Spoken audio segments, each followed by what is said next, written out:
Bu bagi tipsnya dong. Bagaimana sebaiknya sebagai seorang ibu dalam membimbing anak-anaknya dan bagaimana menyikapi tingkah pola anak-anaknya di zaman now yang serba wow ini.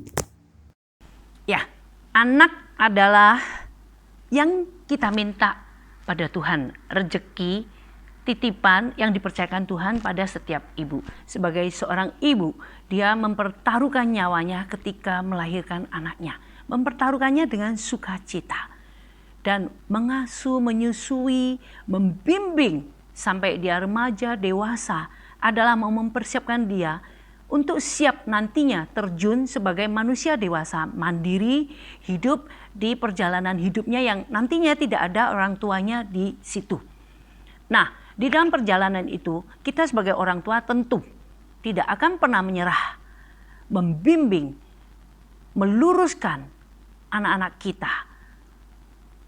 Kita tidak akan membiarkannya jika dia di jalan yang salah. Kita bertanggung jawab untuk mengingatkannya, suka nggak suka. Orang tuamu adalah orang yang punya kewajiban mengingatkan, menegur, dan meluruskan anak-anaknya.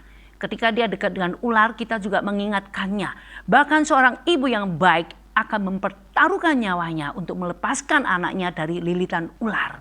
Karena ular akan membawa anaknya ke jalan yang tidak baik, jatuh dalam dunia dosa. Nah, seperti itulah tentu sebagai seorang ibu juga akan meyakinkan anak-anaknya jika anaknya salah atau tidak baik bahwa dia bisa berubah kok. Kita orang tua akan selalu mendukung, mengiringi, memberitahukan padamu bahwa berubah itu baik untuk kamu, untuk kehidupan kamu ke depan. Dan kita sebagai orang tua akan menyertai dan bersama kamu, berjalan bersama kamu untuk kamu temukan jalan baik, jalan keselamatan.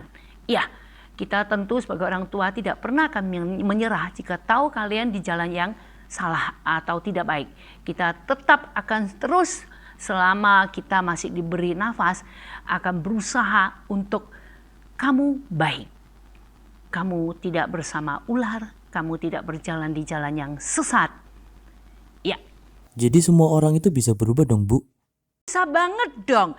Ini ya, berubah itu tadinya kamu di sini, kemudian kamu berpindah ke sini, itu baru namanya berubah. Kalau tetap di sini namanya bukan berubah. Dan berubah ini perlu untuk kamu sendiri orang ini punya kesadaran mau pindah. Kalau dia sendiri nggak punya kesadaran mau pindah, mau saya surung, saya capek deh. Dia nggak bisa pindah dia. Saya surung sekuat tenaga tapi dia sendiri nggak ada keinginan mau mengangkat badannya, mau berpindah, mau berubah, ya nggak bisa. Ya, untuk para ibu jangan putus asa dalam membimbing anak-anak kita. Iya, jangan pernah menyerah pada ular. Jangan pernah juga menyerah mengingatkan anak-anak kita untuk berhati-hati dalam bergaul. Dan jangan pernah menyerah juga menolong anak-anak kita untuk lepas dari para ular. Mengingatkan pada mereka bahwa ular itu berbagai bentuk manis. Dan dia membuai dengan narkoba, dengan gaya hidup bebas, gaya hidup yang aneh, yang salah di jalan Tuhan, di mata Tuhan. Kemudian kita juga mengingatkan bahwa ular itu bentuknya macam-macam. Dia bisa membius, dia bisa dengan akal liciknya mempelajari kelemahan dan kekurangan anak-anak kita. Lalu dia masuk dengan cara dia menjadikan anak-anak kita ketergantungan dengan dia. Kemudian mau tidak mau kemudian ikut bersamanya. Mari kita minta pertolongan Tuhan, tiada yang mustahil bagi Tuhan. Dan Tuhan melihat air mata para ibu yang menekuk lututnya memohon padanya. Anak-anakku berhati-hatilah, anak-anakku semua berubahlah untuk menjadi anak-anak yang baik. Yang membanggakan orang tua kamu, membanggakan bagi diri kamu. Masa depan kamu cerah dan indah jika Anda jauh dari ular dan mau mendengarkan kami para orang tuamu.